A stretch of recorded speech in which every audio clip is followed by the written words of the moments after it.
Well, we have a triple dose of Disney stuff to talk about, and them reopening is just the tip of the iceberg.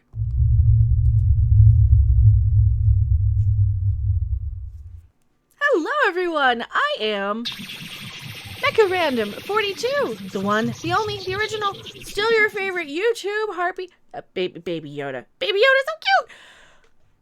Disneyland. It looks like it's going to. Is it Disneyland or a World? The Shanghai one. It looks like it's going to reopen May 11th. There's going to be some serious guidelines in place. Now, could this little bit of news just be there to distract and completely ignore the fact that Disney's earnings in its entirety, all of the things, between the parks, between the movies, between everything, are down in the toilet? How far down? Oh, pretty far. I want to play the Price is Right game of like higher, lower. It's about as high as you can go. 90%, more than 90%, as the you-know-what wipes out more than $1 billion of revenue. We are confident in our ability to withstand this disruption, the new Disney CEO says at a first earnings report with him at the helm. All right. Well, the earnings report that they're talking about is this, and you can definitely go and check that out. There's a whole conference call for all the shareholders. They gloss over a few things, and you know what? I'm thinking that there's a lot of little things that are dropping right now to distract us from all of the bad press that Disney's getting. You know, like the fact that they lost $1 billion. Billion. Thank you. Billion with a B. Market Watch says they've lost about $1 billion, 90%.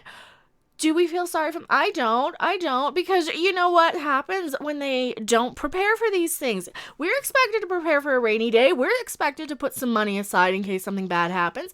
They're not. Not only that, here you go. They're suspending dividend payments on their stocks. Now, how these things work, now correct me if I'm oversimplifying this too much or if I'm incorrect in my layman's terms here.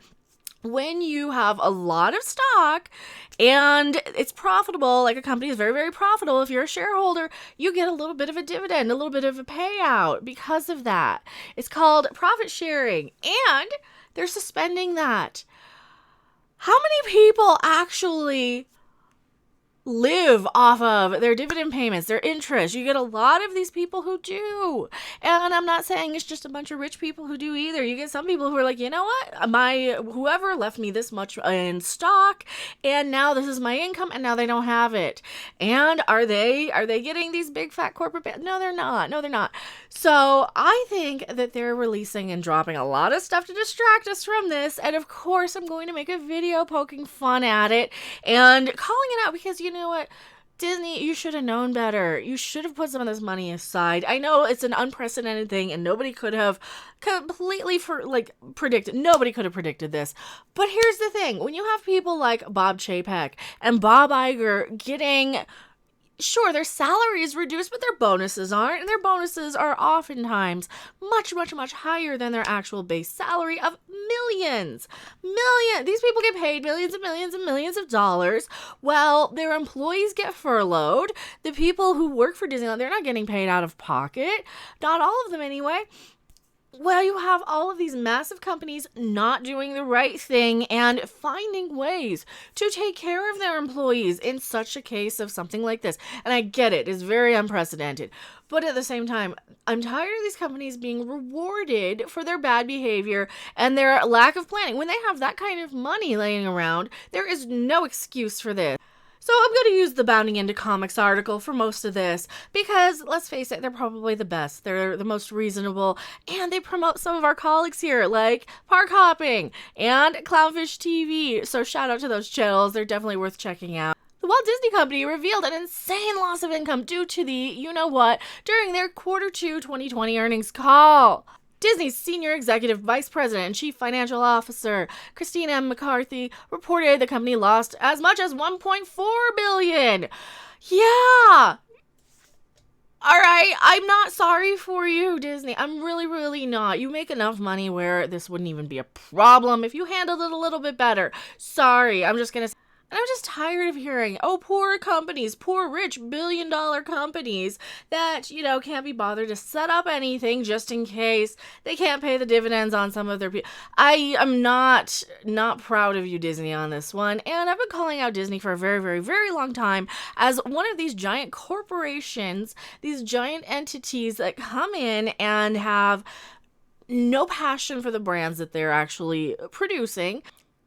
And of course, there's no magic involved in Disney anymore. It's all corporate. It's all the McDonald'sization of corporations coming in and taking a property like Star Wars, for example, and they turned it into a paint-by-numbers, cookie-cutter, cardboard cutout of every other movie that comes out.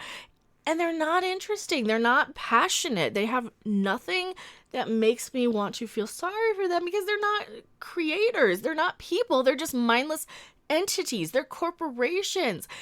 And when this stuff happens and they don't take care of the people who are actually the people who build their brands, the people who work for them. And of course, the article continues with the vice president here. She stated, from a financial standpoint, we estimate the adverse impact of, related disruption, and our second quarter operating income was as much as $1.4 billion, with the majority of that impact at our parks, experiences, and products segment. Well, you know what you could have done? I don't know, given us a Galaxy's Edge that people like me would have actually gone to. If you had Mos Eisley's Cantina or some original trilogy stuff, something to get your old fans excited and on board instead of Kathleen Kennedy coming in and saying, no, we're going to focus on all the new fans. We're going to focus on all the new fans that don't exist yet because all these old fans are just a bunch of 50-year-old white dudes. We don't need to hear what they have to say. We need to hear what the new fans, and we're going to cater to them. Counting her chickens before they've hatched. You don't know your new fans are even going to be receptive to this. You think so little of your Star Wars fans or your Disney consumers, for that matter, that you think they're going to buy everything. And yeah, I might buy a lot of stuff with a little baby Yoda face on it because he's adorable. Does not mean I'm going to go and buy everything that's Star Wars or everything that's anything. I am not that kind of consumer, and I think a lot of people are not that kind of consumers. Sure, you're always going to have the one or two people who buy absolutely everything with Star Wars plastered on the side.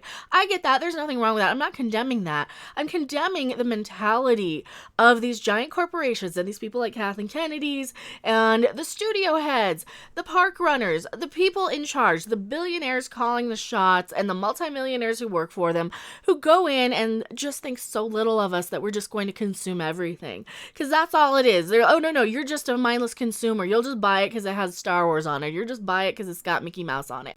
No, we won't always. We won't always buy everything. Yeah, I buy a few too many Baby Yoda things, but I'm not buying everything. I did not pick up Rise of Skywalker on DVD. I did not pick up any of the stuff that I really, really didn't like.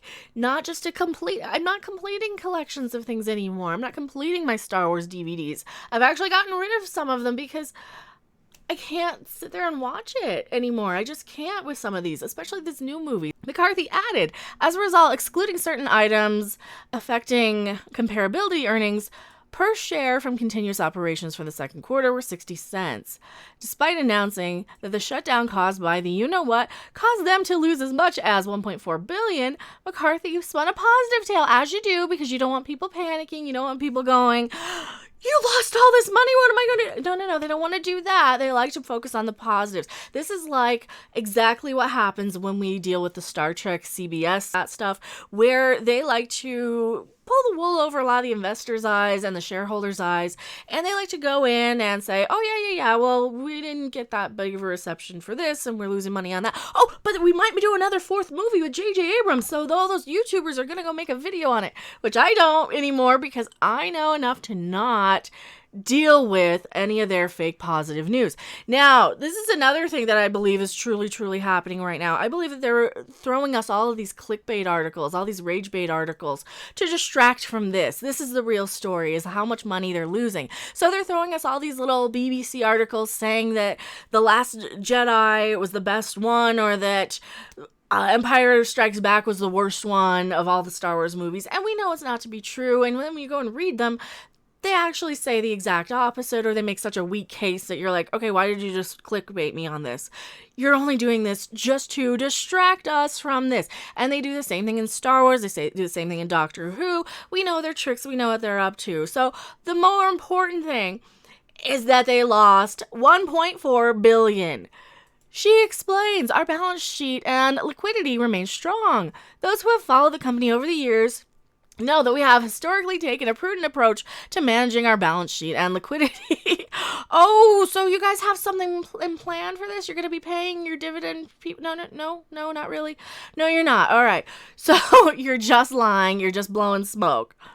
Despite claiming the company was in a strong position, McCarthy did announce they would suspend their semi-annual dividend payout.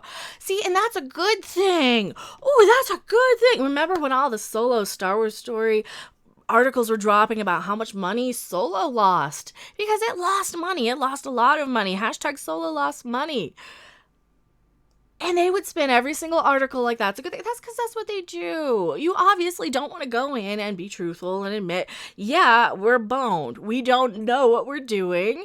We didn't plan for this like everybody. And now we're boned. McCarthy detailed, from a cash flow standpoint, the board has made a decision to forego the payment of semi-annual dividend for the first half of the fiscal year, which would have been payable in July. She continued, this preserves about $1.6 billion in cash, assuming we have held the dividend constant at 88 cents per share. Well, here's the thing. Let's say you have 10,000 shares of Disney stock. And let's just pull up what their stock is at right now. Here we go. And yeah, last night it was a little under 100. It looks like it was going strong and strong and strong all this year around, give or take until it just plummeted like everything did. We know everything plummets. Let's take a look at the last 5 years, shall we? Oh, all right. Yeah, it was actually doing really, really well because they made all of these bad decisions to market things like Star Wars in the rage bait areas, I believe, because what happens? You get more people talking about it. Because if you have a little franchise, a little nothing like Star Wars, for example, that people kind of forgot about 40 years ago, except for the diehard fans, how are you going to get more people to notice it and pay attention to it? Well, you're going to hire a Rian Johnson to come in and flip a lightsaber over your shoulder, so to speak, at least have Luke do it, and you get people to talk about it. That's why they do a lot of these things, in my opinion. And we see this all throughout all of our entertainment in Doctor Who, Star Wars, Star Trek, Marvel. They do these things in these dying franchises just to get people to talk about it. And of course, I have to do the, in my opinion, disclaimer. So tell me what you guys think in the comment section below. Are they, in fact, releasing all of these little Star Wars-y, clickbaity, rage bait things, anything they can get their hands on, just to hide the fact that they lost $1.4 billion and they're down 90%? Or am I reading too much into it? I'll see you guys later. Bye. Thanks for watching. If you liked it, make sure to hit that like button. And if you want to see more, don't forget to subscribe. See you in the next video.